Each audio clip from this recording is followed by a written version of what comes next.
থলুৱা যুৱক যুৱতীয়ে কাম কৰিব পাৰিবনে নাই কাৰণ এনেকুৱা ধৰণৰ ইণ্ডাষ্ট্ৰীৰ লগত অসমৰ পৰিচয় নাই আৰু আমি এনে কামত সফল হ'ব পাৰিম নে নাই টাটা ইলেক্ট্ৰনিক্সৰ এমডি ডক্টৰ ৰন্ধীৰ ঠাকুৰ ডাঙৰীয়াক এই বিষয়ে মই জনোৱাত তেখেতে মোক কৈছিলে যে আমি অসমৰ পৰা পোনে পোনে 1000 ছোৱালীক আমি লৈ যাম আৰু য'ত এনে ব্যৱস্থা চলি আছে তাতে আমি প্ৰশিক্ষণ দিম যাতে এই ইণ্ডাষ্ট্ৰীটো আৰম্ভ হোৱাত প্ৰথম কৰ্মচাৰী হিচাপে অসমীয়া যুৱক যুৱতীয়ে কাম কৰিব পাৰে আজি আপোনালোকে আমাৰ সৰু ফিল্মটোত দেখিছিলে যে যিমান ছোৱালীয়ে ওয়েলকাম টাটা টু আসাম বুলি কৈছে তেওঁলোকে হুচুৰত কাম কৰি আছে আৰু গোটেই কেইজনীৰ কৰ্মসংস্থাপন ৰাজ্যৰ চৰকাৰে নিজৰ কৰ্মক্ষেত্ৰত নিয়োগ কৰি সমাধান কৰিব নোৱাৰে 12 লাখ নিবনুৱাই যেতিয়া তৃতীয় শ্ৰেণীৰ চৰকাৰী চাকৰিৰ কাৰণে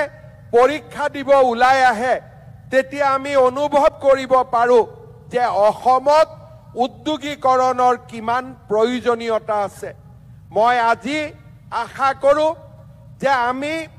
ফিউচাৰ ইণ্ডাষ্ট্ৰিজৰ যি এক নতুন ৰূপৰেখা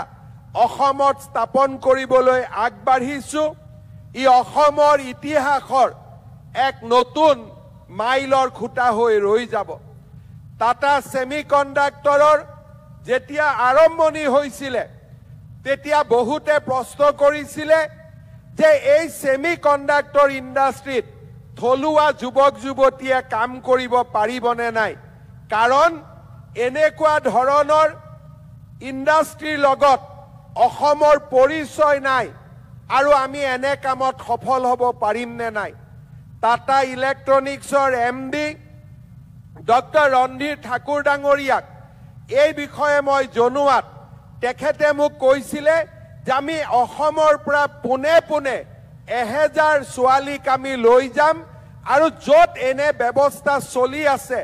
তাতে আমি প্ৰশিক্ষণ দিম যাতে এই ইণ্ডাষ্ট্ৰীটো আৰম্ভ হোৱাত প্ৰথম কৰ্মচাৰী হিচাপে অসমীয়া যুৱক যুৱতীয়ে কাম কৰিব পাৰে আজি আপোনালোকে আমাৰ সৰু ফিল্মটোত দেখিছিলে যে যিমান ছোৱালীয়ে ওয়েলকাম টাটা টু আসাম বুলি কৈছে তেওঁলোকে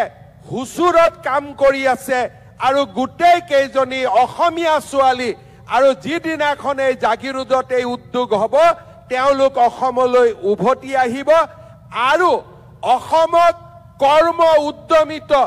এক নতুন যুৱ শক্তিৰ সৃষ্টিত তেওঁলোকে প্ৰেৰণাৰ স্ৰোত হিচাপে কাম কৰিব শ্ৰদ্ধাৰ ৰাইজ এয়া অসমৰ বাবে এক সোণোৱালী দিন আমাৰ জীৱন কালত অসমৰ ইতিহাসৰ এনে সোণোৱালী ক্ষণৰ ইতিহাস হৈ থাকিব পৰাটো আমাৰ বাবে গৌৰৱৰ বিষয় পৰম পিতাৰ নেদেখা জনৰ আশীৰ্বাদ নহলে মহাপুৰুষ শ্ৰীমন্ত শংকৰদেৱৰ আশীৰ্বাদ নহলে আজি অসমে এনে এক সোণোৱালী ইতিহাসৰ সাক্ষী হ'ব নোৱাৰিলেহেঁতেন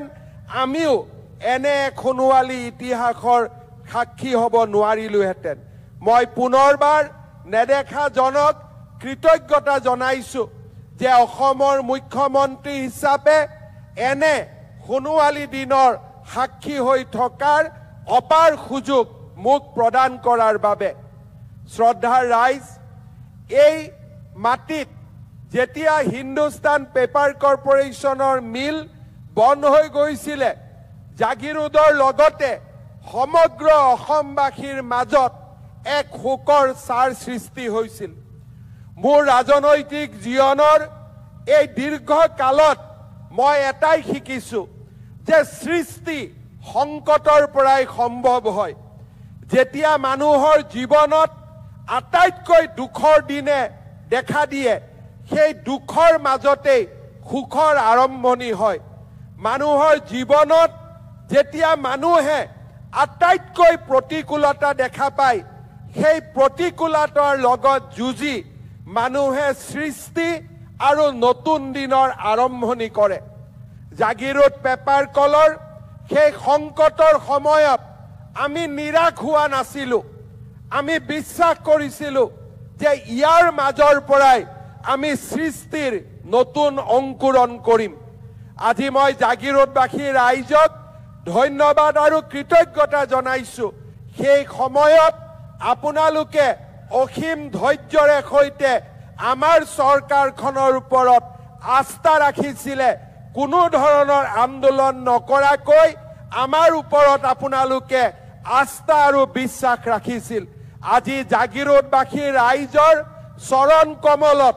এই টাটা ছেমিকণ্ডাক্টৰ ইণ্ডাষ্ট্ৰীৰ শুভাৰম্ভণি কৰিবলৈ পাই মই গৌৰৱ অনুভৱ কৰিছোঁ আৰু জাগিৰোডবাসী ৰাইজক মই আকৌ এবাৰ ধন্যবাদ আৰু অভিনন্দন জনাইছোঁ। মন্ত্ৰী পীযুষ হাজৰিকা ডাঙৰীয়াৰ নিৰবিচ্ছিন্ন কৰ্ম সংস্কৃতিৰ প্ৰতি দায়বদ্ধতাৰ বাবে তেখেতক মই ধন্যবাদ জনাইছোঁ। অসম চৰকাৰৰ উদ্যোগ বিভাগৰ মন্ত্ৰী বিমল বৰা ডাঙৰীয়া, মুখ্য সচিব ৰবি কোটা ডাঙৰীয়াৰ অক্লান্ত প্ৰচেষ্টাৰ বাবেও আজিৰ দিনটোত তেখেতসকলক মই ধন্যবাদ জনাইছোঁ।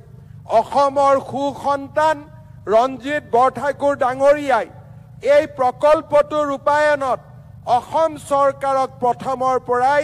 যি সহায় আৰু সহযোগিতা আগবঢ়ালে তাৰ বাবেও মই তেখেতক কৃতজ্ঞতা জনাইছোঁ।